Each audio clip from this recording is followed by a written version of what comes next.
Eh bien, je vous propose une petite introduction ludique. Où est caché Marc Emmanuel? Pour ceux qui ne savent pas qui c'est lui. Là. Il est où? Je viens de me rendre compte que je viens de le dire. Est-ce que c'était une mise en scène? Est-ce que lui et moi étions dans la confidence? À vous d'en juger dans les commentaires en tout cas. Vous allez me dire que j'abuse, que je suis vraiment voilà, sur une sorte de cassette qui est indéfinie. Indéfinie? Non, infinie. Oula, oh le vocabulaire du garçon. Mais Sony, encore on y revient. Et pourtant leur univers est terminé. Enfin, mon Dieu, je l'espère. Mais en tout cas, Sony à qui nous devons Morbius, Venom, Madame Web, Kraven, toutes ces daubes-là. Ils ont un accord avec Marvel Studios, donc Disney. Vous le savez, le personnage du coup de Peter Parker est entre ces deux studios, donc il a deux visions différentes, celle de Sony, celle de Marvel. Et Sony continue de faire n'importe quoi. Enfin, n'importe quoi, non, mais en fait, le truc, c'est qu'il y a plein de gens, vous allez me dire que je suis pro-Disney, mais en vrai, même pas. Je ne suis même pas pro-Disney, c'est simplement que c'est de la logique.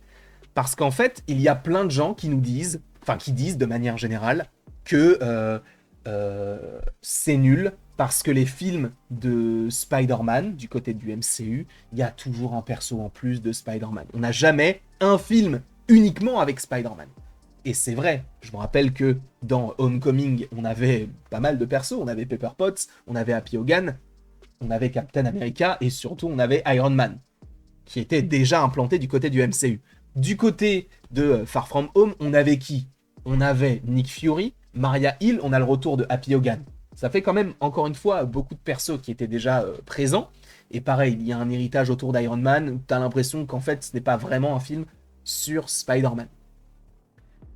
Et du côté de No Way Home, on a Wong, Doctor Strange, Happy, enfin bref, il y a beaucoup aussi de personnages qu'on connaissait déjà, et tu te dis, bah en vrai, ce n'est pas vraiment un film sur Spider-Man, sans compter le fait que les trois Spider-Man étaient présents du coup. Et là, pour, je vous le rappelle, Spider-Man Brand New Day, on a Mark Ruffalo qui reprend son rôle de Hulk ou Prof Hulk dans le film Spider-Man Brand New Day. D'accord? Et du coup, on peut tomber sur ce genre de tweet.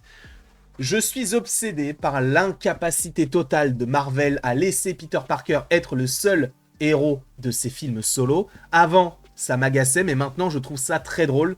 Je suis fasciné de comprendre pourquoi.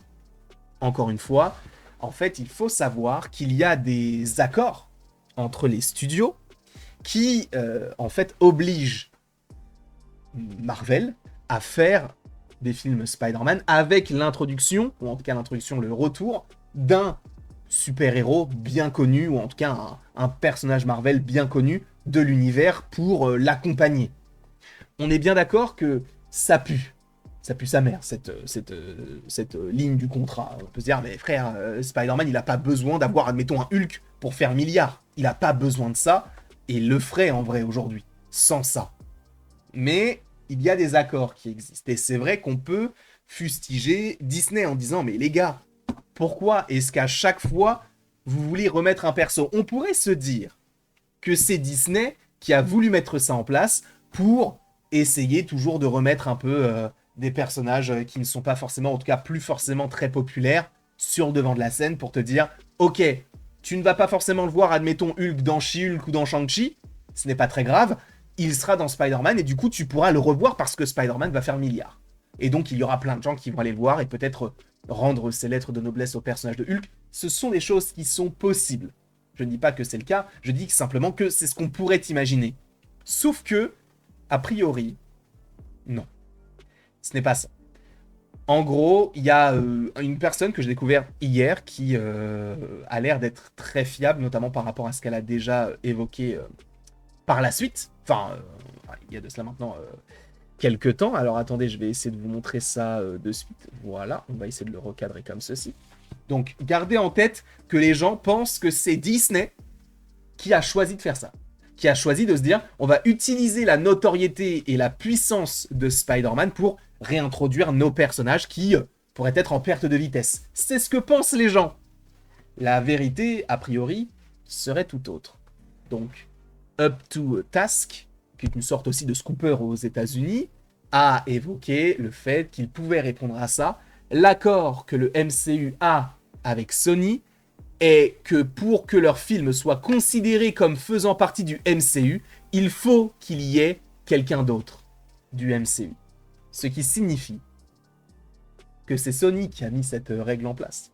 Parce que, encore une fois, le film, s'il s'appelle Spider-Man Homecoming et qu'il y est écrit Marvel Studios et que c'est Marvel qui le produit, enfin en tout cas Disney qui le produit, il y a plus de, t'as pas besoin de rajouter tel ou tel perso. C'est Sony qui veut que les personnages soient rajoutés dans son film pour se dire on a notre univers à nous, mais vu que là t'as Spider-Man et Hulk ou Spider-Man et Doctor Strange, c'est leur univers à eux. Ça n'a aucun sens, on est bien d'accord. Mais voilà. Donc Iron Man pour Homecoming, Nick Fury pour Far From Home, Doctor Strange pour No Way Home. Et il répond, vous n'aimez pas? Blâmez Sony pour ne pas jouer le jeu. En gros, Sony force avec ces contrats-là pour qu'il y ait au moins à chaque fois un personnage de l'univers du MCU dans leur film. Puisqu'en gros, je vous le rappelle, que dans les années 80 ou 90, je crois que Marvel était en faillite, et donc a vendu les droits d'exploitation cinématographique, mais même d'exploitation de manière générale, de ces différents personnages à différentes boîtes. Par exemple, ils ont vendu Hulk et Namor, je crois, à Universal. C'est pour ça que les films Hulk sont des films Universal, et donc c'est pour ça qu'on n'a toujours pas eu véritablement pour l'instant un film sur Hulk. Ils ont vendu les X-Men et Daredevil, je crois, à la Fox, même si Daredevil c'est un peu particulier. Ils ont vendu les droits de Spider-Man du côté de Sony, et le reste, c'est resté du côté de Marvel. D'accord? Et je vous rappelle qu'en 2008 ou 2009, je crois que c'était 2009, Marvel a été racheté par Disney. Ce qui signifie que tout le catalogue qu'avait Marvel, Captain America, Iron Man, Thanos, ça appartient à Disney. Aujourd'hui, c'est le cas. On a des parcs d'attractions, on a ces personnages-là. Ça appartient à Disney. Sauf que, vous le savez, Disney a racheté la Fox, donc tous les personnages de la Fox, donc les X-Men, etc., sont revenus du côté du MCU. Ok. Hulk, a priori, dans les contrats, ça stipulait, on les a lus, les contrats d'ailleurs, c'est disponible, je crois que c'est en ligne, on les a lus en vidéo. Et en gros, ça disait que les droits de Hulk reviendraient du coup à Marvel, du coup à Disney, qui ont été rachetés, automatiquement 15 ans après la sortie du dernier film produit du coup par Universal. Et le dernier film produit par Universal en lien avec Hulk, c'est l'incroyable Hulk en 2008. 15 ans sont passés en 2023, donc a priori, un film Hulk pourrait être en préparation déjà depuis ce temps-là. On est en 2025, et supposément que ça va continuer sur cette optique-là.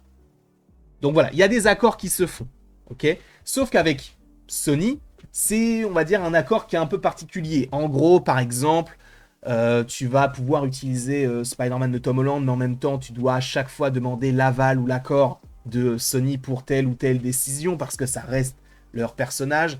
Je crois que même au niveau des sous, ça a été renégocié, puisque je crois qu'à la base, Marvel Studios avait moins que Sony. Finalement, ils ont renégocié pour avoir plus.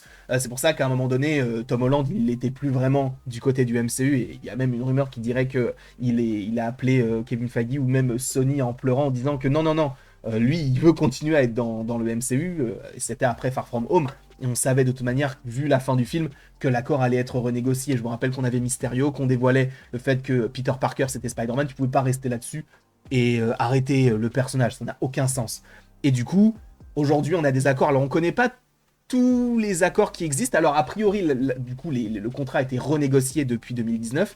Et en gros, il y a une nouvelle trilogie qui a été signée et il devrait apparaître dans 3 projets. 3 projets. Normalement, dans ces 3 projets, on a Avengers Doomsday et Avengers Secret Wars.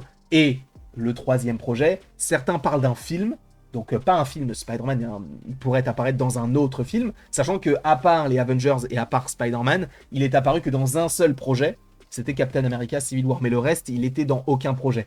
Mais quand je te parle de projet, ça peut aussi être une série. Donc peut-être que Spider-Man, possiblement, sera dans une série sur Disney+, ça m'étonnerait beaucoup. étant donné que c'est Disney+, et que c'est un personnage Sony, donc tu vois, c'est un peu compliqué, c'est un peu différent du cinéma, mais bon, on verra. Sachant que je pense qu'il, si vraiment il peut apparaître dans une série, je pense qu'il pourrait apparaître dans Daredevil Born Again saison 2, ça paraîtrait totalement crédible. Mais on verra. Mais en tout cas, il y a même, je crois, une clause qui, en fait, autorise Marvel Studios, enfin Disney, du coup, à faire n'importe quelle série d'animation Spider-Man s'il il respecte une certaine durée. Et du coup, c'est pour ça qu'on a eu Your Friendly Neighborhood Spider-Man qui peuvent utiliser n'importe lequel des personnages, parce qu'en fait, dans l'accord, c'est stipulé que tu peux faire ce que tu veux quand tu fais une série d'animation de 21 minutes ou 23 minutes, je crois, je sais plus exactement. Bref. Il y a tous ces accords-là qui rentrent en compte, c'est un petit peu particulier. Mais oui, a priori, si on a des personnages, des Avengers, du côté des films Spider-Man, ce n'est pas que Marvel Studios le veut pour créer des connexions entre les personnages, non. C'est parce que Sony a obligé Marvel à le faire. Selon Up to Task. Je ne sais pas ce que vous en pensez, n'hésitez pas à me le dire d'ailleurs dans les commentaires. N'hésitez pas non plus à aimer, à partager, à commenter et vous abonner, si ce n'est pas déjà le cas. Ça a été une vidéo assez conséquente, mais je pense qu'elle était nécessaire justement pour rétablir, non pas la vérité, mais possiblement la vérité. Parce que je ne dis pas que c'est le cas, mais que ça, pour le coup, c'est très fiable. Bref, je ne sais pas ce que vous en pensez, donc donnez-moi votre avis dans les commentaires, et surtout, passez une très belle journée, et il ne me reste plus qu'à vous dire à la prochaine, pour la prochaine. Et encore une fois, merci beaucoup à vous. On se retrouve d'ici quelques temps pour de nouvelles vidéos et pour de nouvelles aventures. D'ici là, passez une excellente journée.